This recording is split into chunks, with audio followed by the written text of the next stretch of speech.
بتوفير منافذ بيع في المدارس، وكمان المدرسة تصبح جاذبة وبتساهم بشكل أو بآخر في حل مشكلة المواطن. قولي لحضرتك هتقدر تعمله النهاردة وهيتم توزيع قد إيه وعلى كم مدرسة؟ هو طبعا حضرتك احنا النهارده معانا 10 سيارات طالعين النهارده. كل سياره قوامها غير في 10 طن في 5 طن، بتختلف الكميه اللي فيها وبتختلف كميه السيارات، بالاضافه للسيارات اللي مع المجتمع المدني، وهتدخل برضه المدارس ومسهلها امورها. نادي العاصمه دي ثقه غاليه لنادي العاصمه ان يتم اختياره للتوزيع. فبالتالي حضرتك احنا اهم شيء احنا بننظم مع ابنائنا، بنخاف عليهم، بنودي السلعه عشان نحد من الازمه لولي الامر، هو متواجد في مكانه مع ابنه بصوره تليق بكرامته وكرامه ابننا ان شاء الله، بالحفاظ عليهم ان شاء الله. حضرتك كمان العاملين في التربيه والتعليم من حقهم انهم ياخدوا، العاملين بالمدارس، العاملين بالادارات والدواوين والمديريه معمول حسابهم، وان شاء الله برضه راح يوصلوا في اماكنهم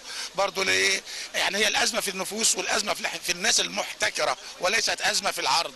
انا هنتكلم معاك بمنتهى الصراحه، ولابد ان احنا ناخذ بيد من حديد على هؤلاء المحتكرين، لان من ضمن العقاب اساء الادب. بالفعل. استاذ مبارك، قولي بقى نصيحه بتقولها لكل المجتمع اللي بيشوفنا النهارده، احنا نقدر نعمل ايه علشان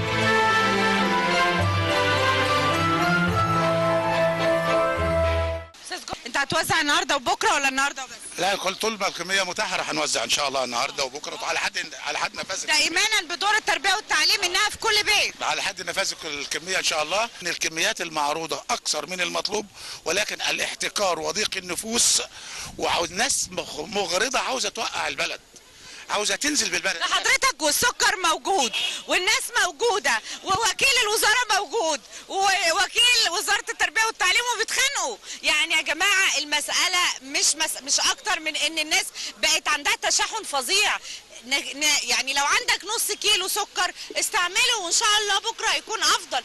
انا بس والله العظيم كل ما يثير اعصابي هو التخزين قبل رمضان، التخزين يعني وكلنا قبل برضو العيد نجيب كميات لحمه. طب ما هنصبر، يعني انا مش عارفه هل بياكلوها مره واحده؟ لا، هو حضرتك معلش هي ثقافه لابد ان احنا نغيرها، لابد ان استاذ مبارك النهارده الصبح حلف لي يمين وهو مسؤول عن يمينه ان هو عنده كيس واحد سكر في البيت. طب حضرتك انا طبعا بلاش الاستاذ مبارك، انا واحد من الناس معلش يعني عندي ما يكفيني فقط لا غير، انما انا خزن ليه؟ انا ضامن انا نعيش لبكره، ده شيء تاني. وبعدين لو كل واحد اخذ ما يكفيه فقط لا غير هيتوفر في الاسواق كتير الى ابعد الحدود، يغطي السوق زياده.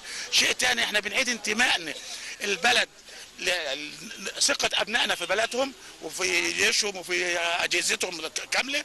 الحاجات اللي حاول الناس يختطفوها وياخدوا قوتكم ويحاولوا يتاجروا بيكم، احنا مسكناها وبنرجعها لكم على حدكم انتم موجودين، دي بلدكم انتم اللي بتحافظوا عليها. بنعيد ثقة ما بين أبنائنا وما بين أجهزتهم، الأجهزة التنفيذية، وما بين قواتنا المسلحة، عشان خاطر يعني ضربة للتجار. بس أرجو ويصل هذا صوتي للمسؤولين والقيادات، لابد من الردع، لابد من الردع، لابد من الردع، لابد من الردع لهؤلاء. استاذ مبارك اخيرا